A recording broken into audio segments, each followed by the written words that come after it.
Welcome to Life Talk. Life Talk is a podcast dedicated to providing fresh, relevant, timely, and reliable perspectives on effectively living out our lives. What is the new year anyway?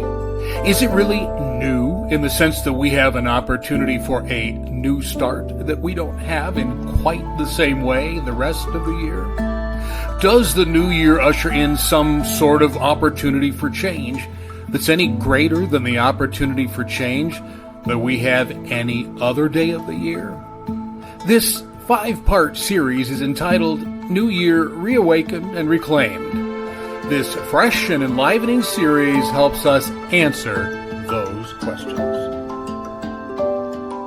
We stand on the escarpment of a new year. In many ways, it seems that what lies ahead doesn't rally us with energizing hope, but rather it seems to rattle us with deep apprehension. From the vantage point we stand on at the beginning of this new year, the landscape that lies ahead looks uncertain at best and disastrous at worst. We see a world reeling from decisions that we don't understand, actions that appear to border on the irrational, and directions that seem to have forsaken any mooring that the founding principles of our nation might have given them, or a sense of morality might afford them. We stand on the listing precipice of this new year, with a host of political agendas and secular philosophies promising rosy tomorrows, and a year brimming with the brightness of a world throwing off the old and seizing the new. We hear the words, and they tickle our ears, but in many ways we don't see the landscape ahead reflecting what the words say it should reflect.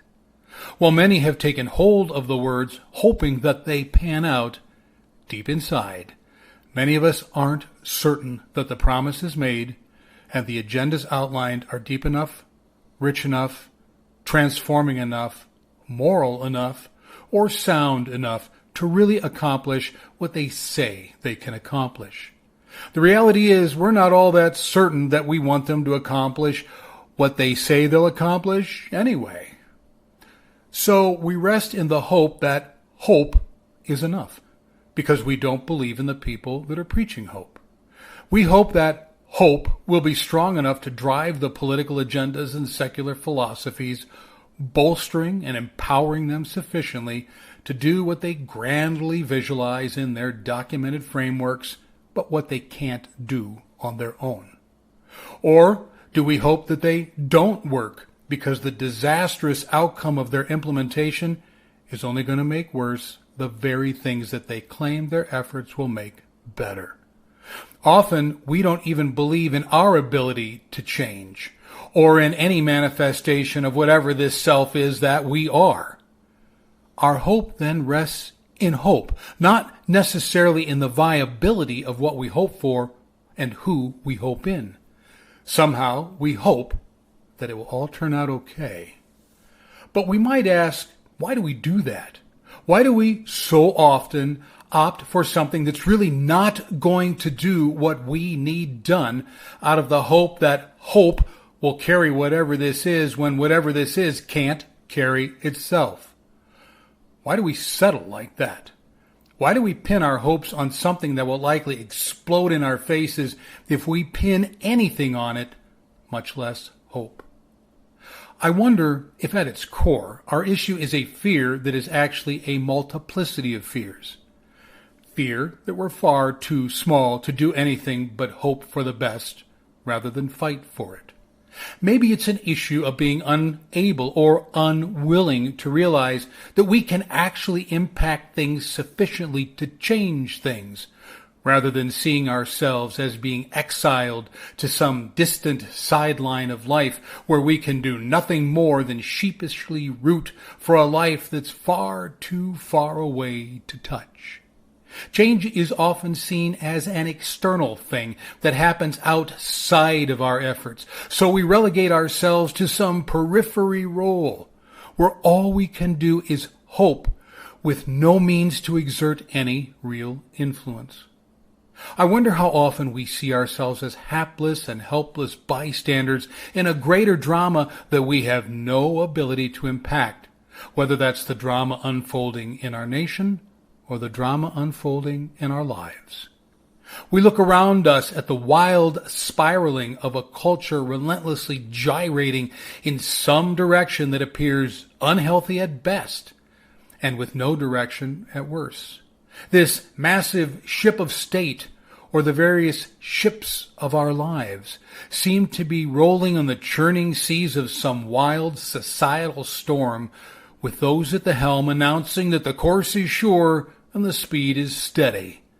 Yet, peering out from our obscure place on the deck of these enormous ships, it seems that their courses are entirely unsure, and their speeds are anything but steady. Yet despite the angst of the journey that we see before us, we feel far too small, far too irrelevant, and far too inconsequential to do anything about it. And so our best hope is to hang on and hope, or so we think. Are we simply bystanders living out some periphery role in some larger drama whose stage is far too massive for us to ever ascend? Are we doomed to haplessly sit by and watch our culture, our businesses, our marriage, our kids, our communities, or whatever it is that we are watching spiral off into some cold, dark abyss? Will we engage the coming new year without really engaging it because somebody else is already engaging it in a way that gives us no room to engage it? We might ask, what is power? Is power derived from a collective of people whose numbers grant them power? Is it derived from a position of authority that's derived from some established structure? Is power something granted to people by something bigger than the people to which it is being granted? Is power a product of social position, breeding, wealth, education, the ability to be relationally savvy or culturally astute or outrageously intellectual? Or is it held by people possessing an elevated acumen of some sort? Or is it the average person who takes the all and everything of what they have and engages the world with what they've got? That's power. It's the average person like you and like me who realize that it's the little things that change big things. It's the small steps that ultimately result in giant leaps. It's the average person faithfully living out lives of integrity in the everyday grind of everyday living that changes cultures, redirects nations, and rewrites history. Indeed, that's power. Darren Kagan wrote, "Bad things do happen in the world, like war, natural disasters, disease. But out of those situations always arise stories of ordinary people doing extraordinary things." It's ordinary people who change the world because they've stepped up in situations both large and small, believing that whatever their situation might be, they can make a difference, either large or small. It's not about being ordinary. It's about being available. It's not about being ordinary. It's about refusing to refuse opportunity. It's not about being ordinary. Rather, it's about recognizing that the great moments and movements in history laid on the back of ordinary people. It's not about being ordinary. It's about recognizing the power of the ordinary to be extraordinary simply by being ordinary. As Marco Rubio wrote, "America is the story of everyday people who did extraordinary things, a story woven deep into the fabric of our society." The same story is woven deep into the fabric of our lives. As we stand on the escarpment of this brand new year, we don't have to relegate ourselves to some periphery role where all we can do is hope with no means to exert any real influence. We don't need to be a hapless and helpless bystander in a greater drama that we have no ability to impact.